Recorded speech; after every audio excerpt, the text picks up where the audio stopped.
Clemens is a prolific collaborator with Max Allan Collins, co-writing 30 novels, nearly 24 short stories, multiple comic books, 4 graphic novels, a computer game, and a dozen mystery jigsaw puzzles. On his own, Clemens' short fiction has appeared in anthologies such as Killing Malman and Occupied Earth. His short story is going to be featured in the upcoming anthology Rough Country, entitled What Can I Do? And edited by Revis Wortham and published by Rona Weatherford Publishing. Welcome to West of the Page, Matthew. Can you tell us about... Hi, welcome. Thank you for having me. I can kind of tell you about the story. It's about a guy named Alton Burkhart who was wounded at Pearl Harbor. He wanted to be part of the war effort and couldn't be because of a severe concussion that left him with what may be lifelong vertigo. And he manages to catch on with the U.S. Marshal Service because they're less concerned about vertigo than the Navy.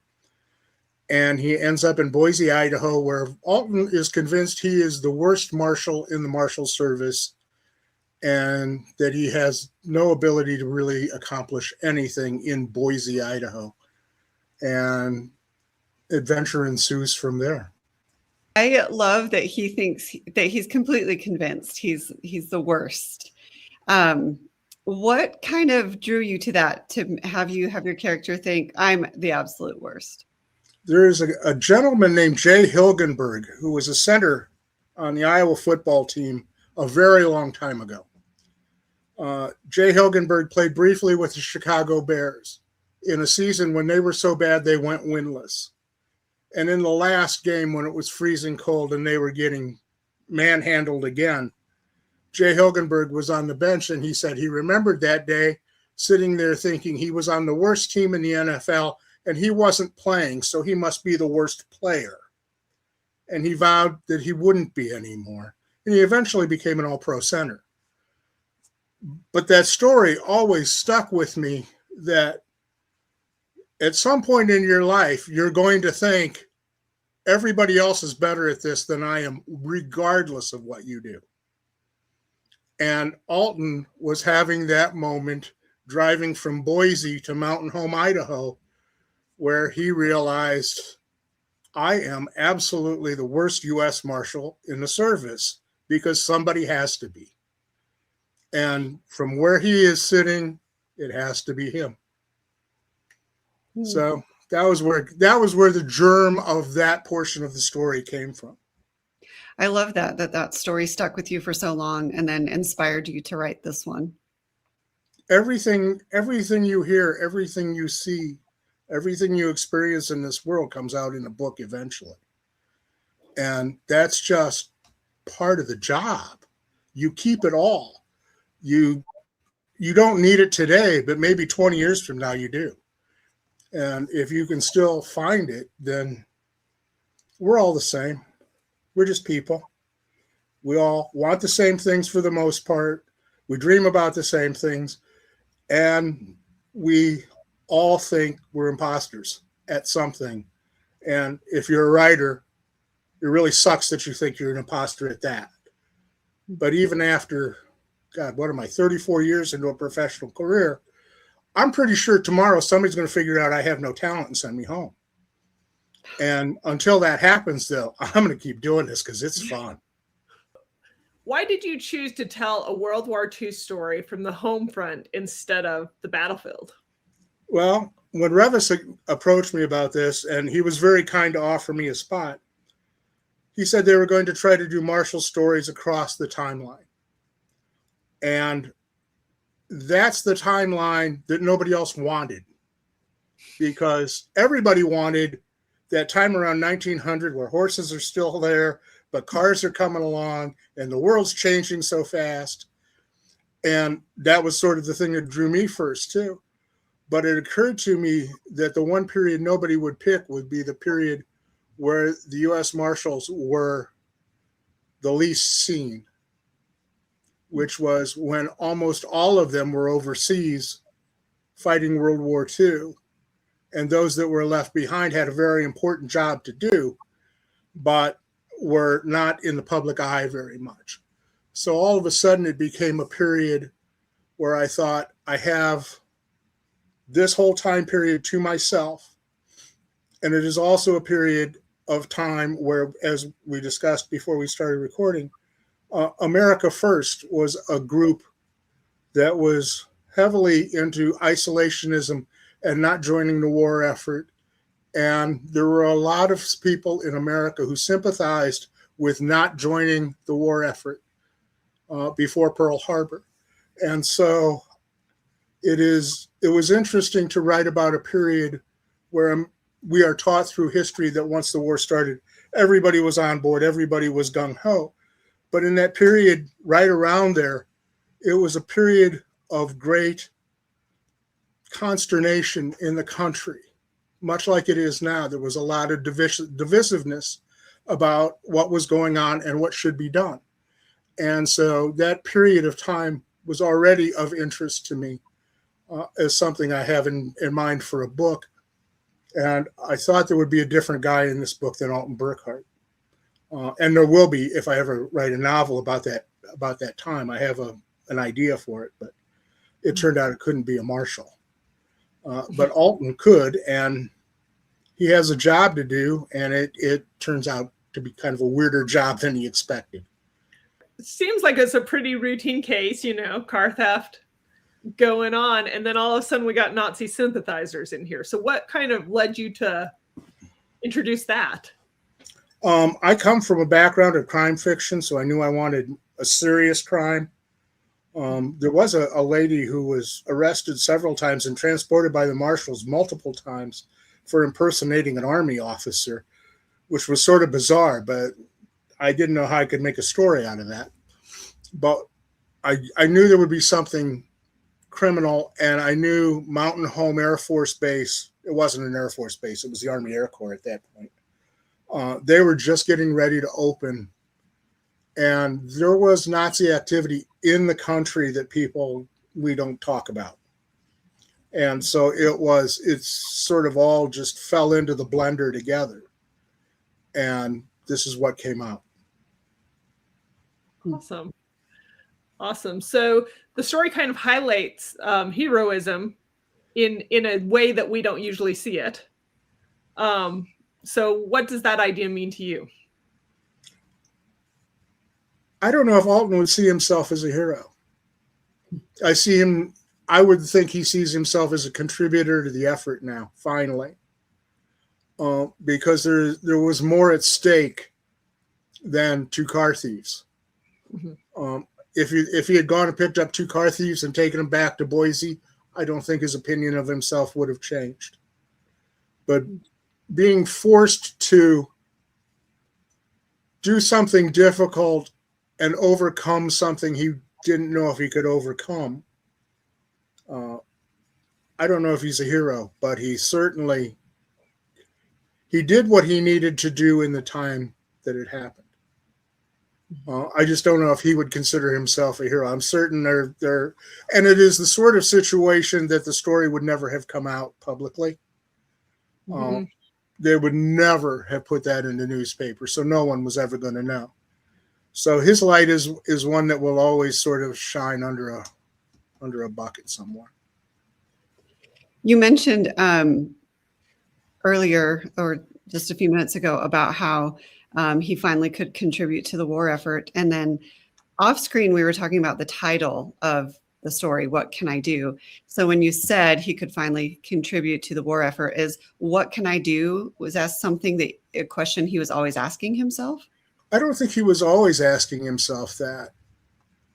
I think this long trip, because from Boise to Mountain Home now is like a 45-minute drive. But at 35 miles an hour on a 2-lane road, it's an all-day trip. And he passed the civil defense sign that said, what can I do? And I think it sort of highlighted his confusion about where he stood in the world. And I don't think Alton thought very much of himself at that moment. But he knew his job, and the only thing he knew how to do was to do his job. So he did, to the best of his ability.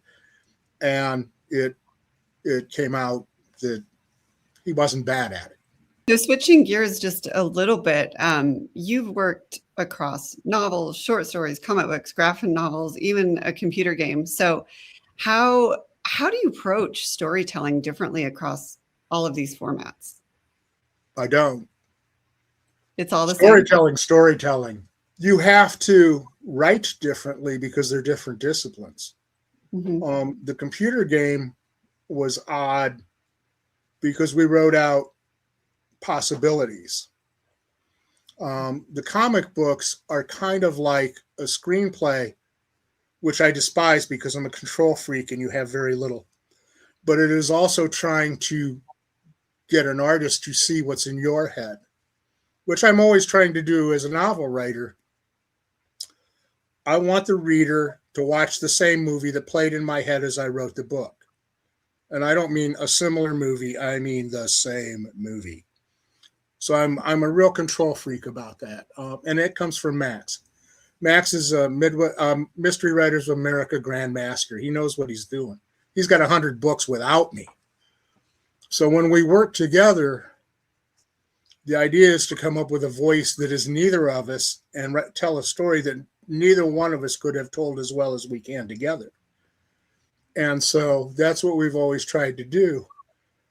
We started off doing TV tie-in novels together. CSI hired him 5 shows in. And he asked, when the phone call came and they asked him to do CSI, he asked for 24 hours to think about it. And the first thing he did was call me and go, look, you've done true crime. You know cops. Can we do this? Because I've never seen the show and I know you watch it. And that was how we started working together. I said, yeah, we can do this. I need to go talk to this guy who's a forensic cop in my hometown. And I told him, we want to get the science right because the TV show doesn't always, and I won't say anything bad about cops. And so he agreed to help me, and we've been friends. He and I have been friends for 30 years now, too. But that was where we started, and we just keep telling stories to the best of our ability and trying to tell different stories every time out. We've done political thrillers. We've done comic books that were based on CSI. Once we got hired by CSI, it was easier to have us do everything than to vet new people. So we ended up doing 10 paperbacks and I think a dozen comic books, and probably the first 8 or 10 jigsaw puzzles we did were all CSI stuff. And it was just easier to hire us because they knew we're fast, we do good work, and we're not going to get caught smoking crack in a club. So it was easy for us to get our foot in the door, and then we were turning out product every 90 days. Wow. I do not have an MFA. I did not graduate college. I come from a factory atmosphere where I worked for 14 years before I started writing books. I know my place in the pecking order. I'm manufacturing. And so that's how I've always approached this. It's my job. It's a lot of fun. It's a lot more fun than a factory job. But I brought the mindset with me. And so when I was younger, when I started doing this for real, it was 2,000 words a day, 6 days a week. And I'm slow compared to my partner. So it's easy for us to turn out quality product in a relatively short time. He did one movie novelization in 9 days. My head still swims at that idea. Wow. It was a movie called In the Line of Fire. It was a Clint Eastwood movie. And if you ever read the novel of the movie, Frank Horrigan swears exponentially more toward the end of the book as he did at the beginning of the book because Max was getting a little bit worried about deadline. And I swearing might not have all been the character. But it was sort of, he's always been that fast. Our writer family tree includes Mickey Spillane. And Mickey Spillane used to write on a roll of butcher paper with a 2-finger typewriting thing. And he turned out books very fast. And so that's, we all three of us just sort of, that's the way we were brought up. There are people in this world. Bob Randisi just passed 400 or 500 novels. I don't have any idea how many the official count is. James Reasoner is still with us. He's a 400. He just turned in 488 or something. I don't care what you're writing. That's a lot of work and it's hard. And these people, these were my role models growing up as a puppy writer. This is the job. This is what you do. And if you do it right, it's more fun than anything else you'll ever do.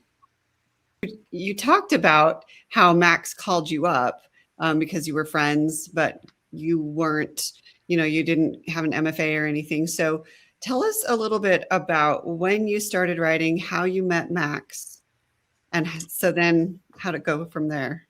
I told my wife in, God, must have been about 1985 when we got married. That was the year we got married.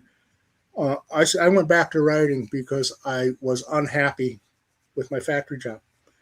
And the one thing I knew, the only gift I've ever had in this is I knew that just because I could read a book didn't mean I could write a book.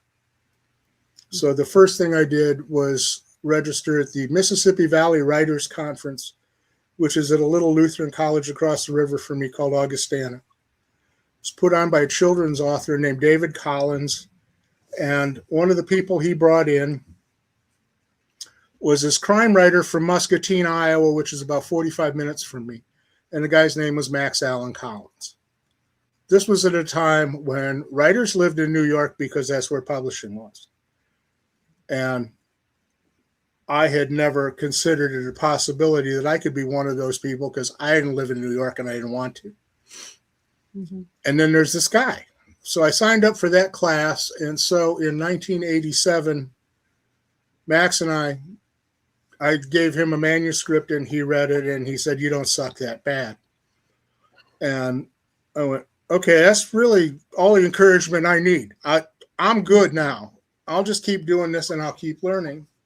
And I went back to that conference for 5 years and started going to Midwest Writers Workshop in Muncie, Indiana in 1990.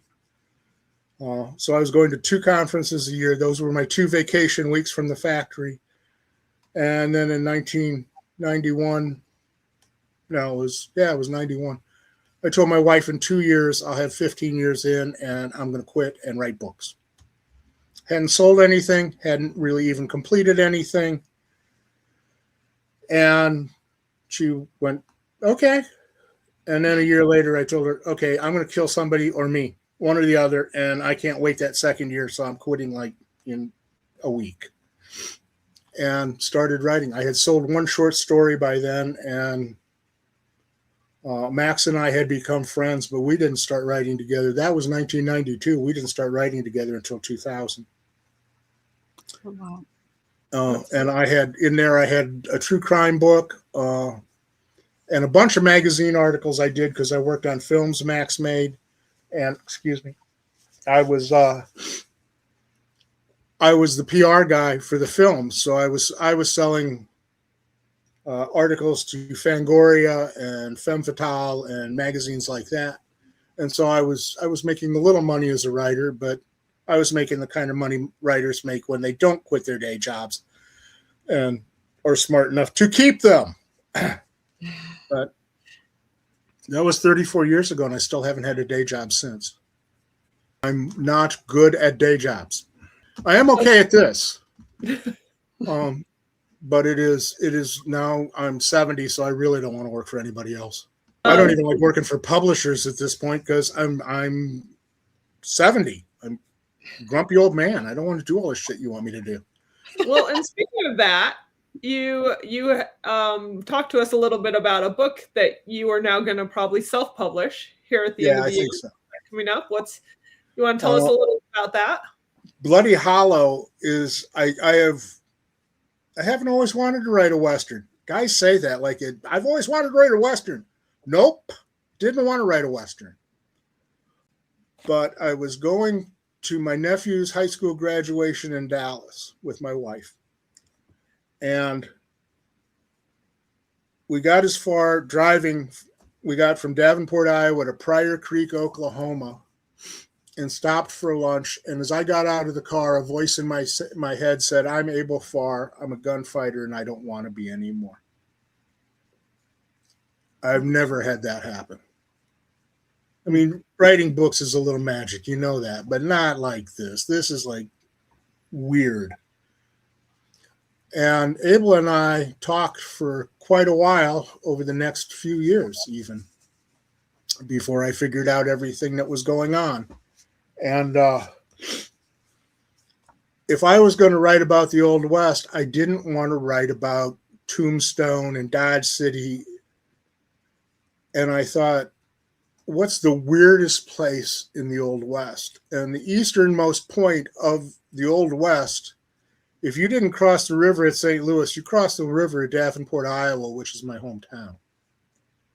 So I set the book there. And it's about Abel Farr coming home to a town he ran away from as a boy. And he ran away at a very bad time because it was right on the cusp of the Civil War.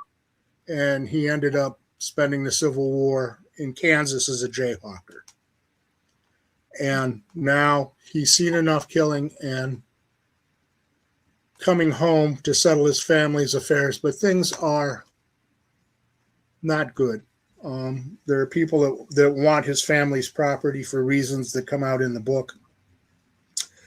And Abel wants to hang up the gun, but there just seems to be a line of people who want to see it first. So Abel's having some trouble and ends up in jail. Never put your protagonist in jail. It's really hard for him to investigate a murder if he's in jail.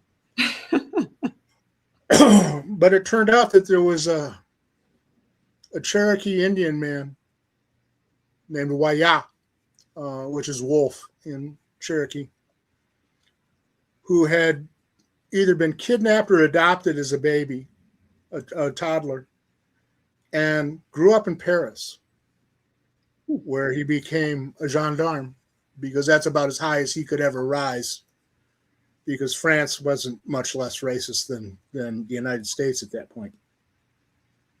But as a gendarme, he had embraced the science of forensics, which was just beginning.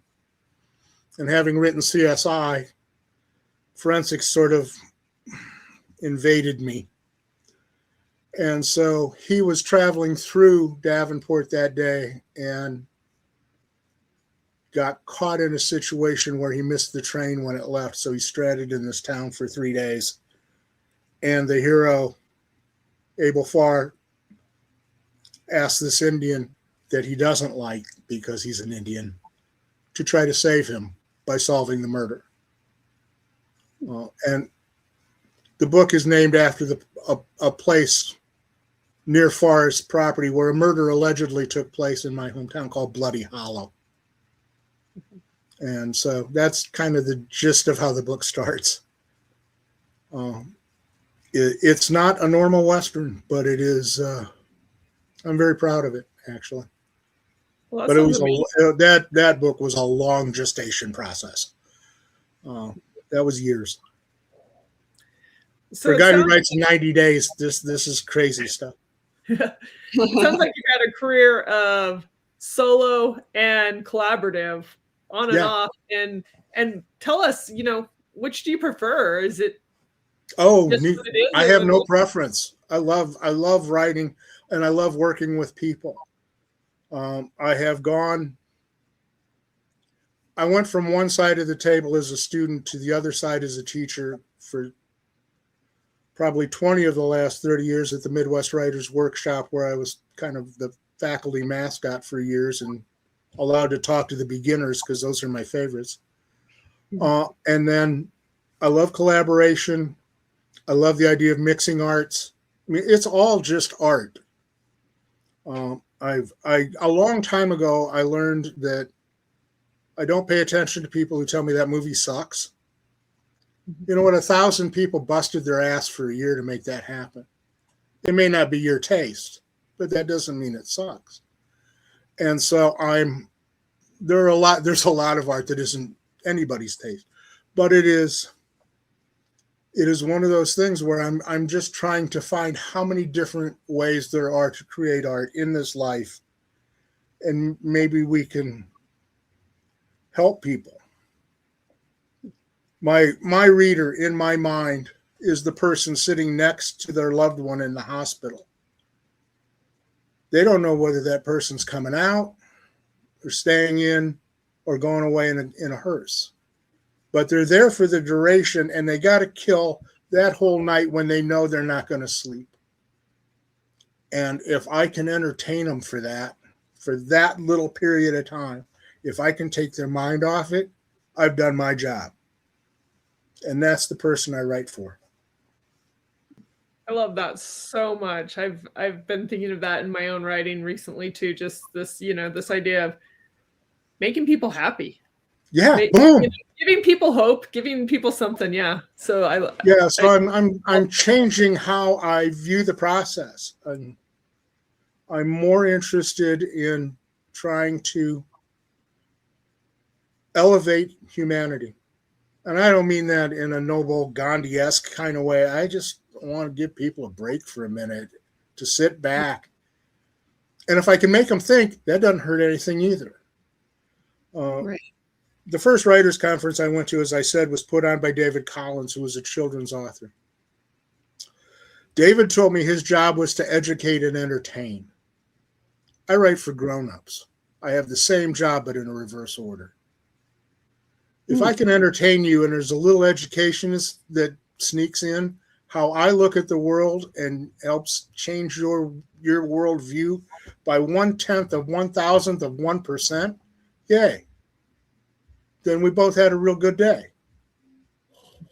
And that's that. I'm not looking for bazillion D11 sales anymore, except with this particular book because it's for a good cause. But in my own writing, I'm not looking for big sales anymore. We've played that game. I've been down that road. Now it's just time to write what I want, and if people choose to read it and like it, wow, wouldn't that be cool? But that's as far as I go. I wanted to ask you what it means to you to have your story included in this collection that benefits the U.S. Marshals. I'm nothing but honored. The fact that Revis even considered me, I thought was a great favor. I love doing books like this whenever I can. Killing Melman is was another charity anthology for the MS Society. It's the one thing I can do in this world. I can kind of write a story.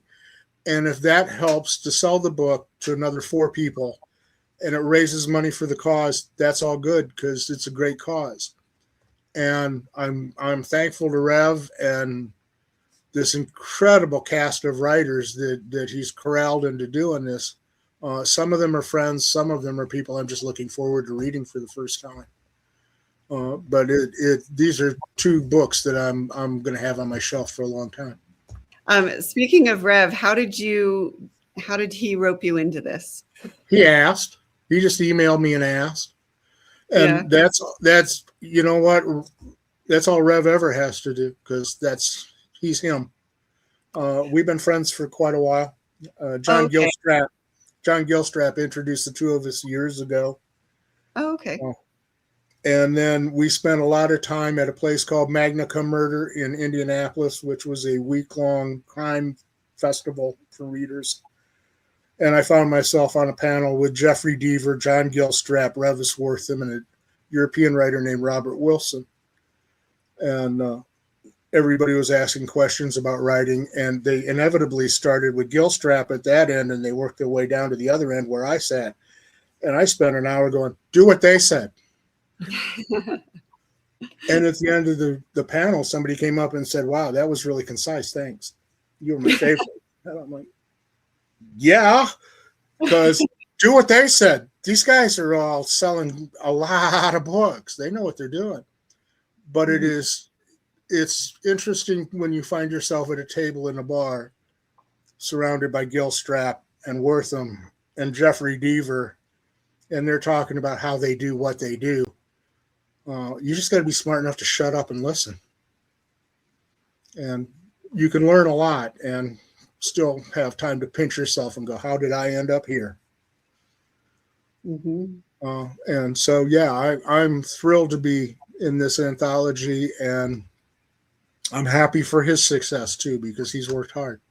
He's a good human. We just want to say thank you so much for spending your time with us and for answering all of our many questions. And hopefully we'll have you back on West of the Page again. Thank you for having me. I'm available, just whenever. I'm hard to get. Just ask. I'll be sure to send you an email every week then, because your response crack me up. Well, we'll trade emails and I'll try to keep cracking you up.